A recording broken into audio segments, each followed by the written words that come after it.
Fala, fala, craquidásculos! Tudo bem, pessoal? Segunda fase da FUVEST de História, resolução comentada. É isso mesmo, pessoal. Eu estou trazendo isso para vocês, claro, com aquela ideia de tranquilizá-los. Então, se você quiser tranquilidade e a resolução, fica comigo até o final desse vídeo, porque eu estou trazendo exatamente isso. Vamos desmistificar a tão poderosa FUVEST. Galera, é o seguinte, já vou convidar vocês para se inscrever no nosso canal, ativar o sininho das notificações e, claro, deixar aquele like para fortalecer as nossas aulas. A equipe Dasclos é isso, pessoal. É conteúdo de qualidade gratuito para você aí. Galera, é o seguinte, nós vamos já para a primeira questão direto, porque em cima dela eu quero fazer exatamente aquilo que eu acabei de propor. Tranquilizá-los, apresentar a resolução e principalmente desmistificar a FUVEST. E olha só, nessa primeira questão, vamos para ela aqui, ó. Ela já aparece aí para vocês.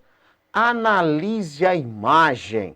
Pessoal, se vocês acompanharem as nossas aulas, as diversas aulas que nós temos aqui no canal, vocês vão ver que nós temos vários direcionamentos para Enem, para Unicamp, para FUVEST. E uma coisa que converge em praticamente todos os vestibulares é analisar imagens, relacionar as imagens aos seus contextos históricos e, consequentemente, buscar resolução, tanto para a questão quando ela é fechada, quanto para a questão, como a gente vai ver agora, quando ela é aberta.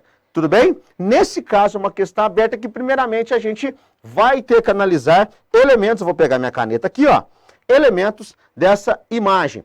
Eu quero começar fazendo a análise dessa imagem, para depois a gente ver o que a FUVEST perguntou, a partir dessa circunstância.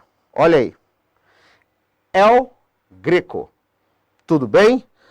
Alegoria da Santa Aliança. Sonho de Filipe II, 1579. Século XVI. Beleza, pessoal? Aqui nós já temos alguns elementos importantes. Por quê? Nós falamos em aspectos dessa Santa Aliança, como está sendo colocado. Vamos contextualizar, não é a mesma Santa Aliança do início do século XIX, não é isso que eu estou falando.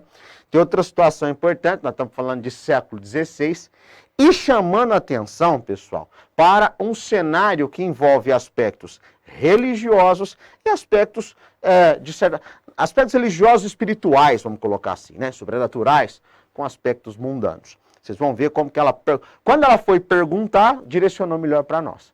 Aí, vocês podem estar me perguntando assim, Pedro, já que você direcionou a questão do El Greco, o autor, o que você pode trazer para nós? Ó, rapidinho, o El Greco foi um autor que ele é um autor que participou muito do processo do século XVI, no quesito Renascimento, estudou obras, por exemplo, como Michelangelo e tudo mais, e veio do Oriente. Qual Oriente? Da região da Grécia. Ou seja, tem ali influências, de certa forma, da antiga cultura bizântia. Então, isso é um ponto importante para a gente relevar, quando, consequentemente, a pergunta ela for feita. Então, nós temos essas relações. Quer dizer, contexto histórico e também chamamos atenção para a produção do autor, inserida nesse contexto. Mas e aí, Pedro, o que perguntou? Olha as 3 perguntas da FUVEST olhando para esse quadro. Ela fala assim, a partir da pintura de El Greco, primeiro, identifique um aspecto religioso característico, eu vou até grifando, do Império Espanhol ao final do século XVI. Identifique um aspecto religioso do Império Espanhol no final do século XVI. Identificar. Vamos esquecer do verbo de comando. Aqui não está pedindo para nós, para sermos um pouco mais aprofundados, vamos colocar assim, olhando para a ideia de explique. Não, está pedindo para identificar. Eu parto do seguinte princípio. Por isso que eu volto aqui para a gente analisar a relação que vai envolver o cenário de cima, o espaço sobrenatural com o espaço mundano. Então, nesse caso, eu acho que a gente pode focar para identificar esse aspecto religioso, como essa influência do catolicismo muito forte na formação e na composição político-social do Império Espanhol. Consequentemente, a gente parte do princípio que a estrutura desse império, ela leva em conta questões religiosas católicas. Esse seria um aspecto fundamental para a gente analisar. Então, quer dizer, quando a gente fala de composição das questões políticas, a gente leva em conta os aspectos católicos para essa composição. Seria uma resposta interessante para a gente pensar a alternativa, a questão da A aí. Identifique também, sempre falo isso para vocês, o verbo de comando ele é fundamental. Identifique e explique um aspecto social característico do Império Espanhol do final do século XVI. Pessoal, aí é aprofundado, porque eu tenho 2 verbos de comando. Eu acho que quando a gente vai identificar, a principal questão que envolve aqui, eu acho que é a hierarquização. Uma sociedade bem hierarquizada, né? Com uma influência gigantesca dos seus padrões medievais europeus, de final ali da Idade Média, na Baixa Idade Média. Por quê? Esse Império Espanhol, e aí eu estou explicando, esse Império Espanhol, ele foi dotado de controles consideráveis. A gente analisa, de certa forma, uma elite branca nascida na Europa, né, isso chamado de chapetones ou reinóis, beleza? Quer dizer, isso teve essa camada. Uma elite colonial, né, que a gente vai categorizá-los como crioulos, que não deixa de ser brancos, são descendentes de espanhóis, entretanto tem uma identificação muito mais com as localidades do que a Espanha propriamente dita.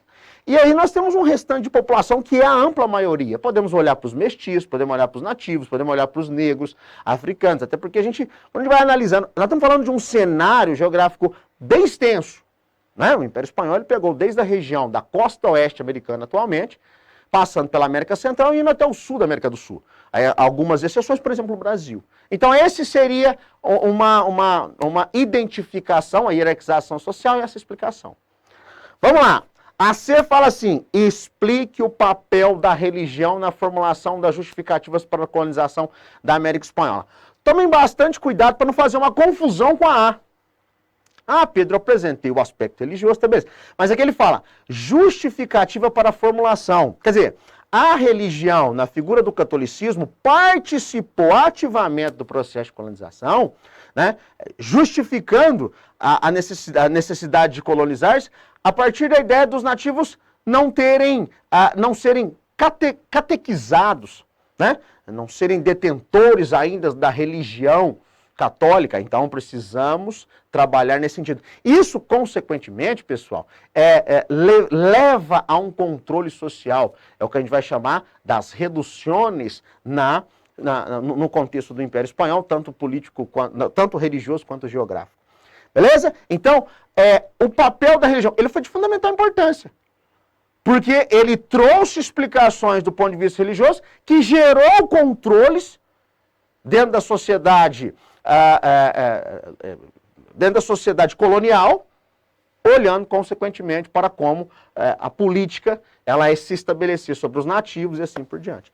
Consequentemente, a exploração vai acontecer nesse sentido. Quer dizer, é uma questão que eu considero de nível médio, certo? Quer dizer, e outra coisa, não explorou tantos elementos assim do quadro, porém trouxe um quadro para a gente estabelecer uma relação com o contexto histórico, Império Espanhol, né, contexto do século XVI, ali à medida que o Império Espanhol ele foi crescendo, cada vez mais ele vai tomando conta dessa América. Galera, fica essa dica para vocês, se vocês gostaram, deixa o like aqui. Façam comentários, deixem comentários aqui, porque eu tenho certeza que vai contribuir, ver o que vocês colocaram, para quem fez a prova, para quem está em dúvida, porque isso vai só fortalecer as nossas aulas. Valeu, galera! Até mais! Tchau, tchau!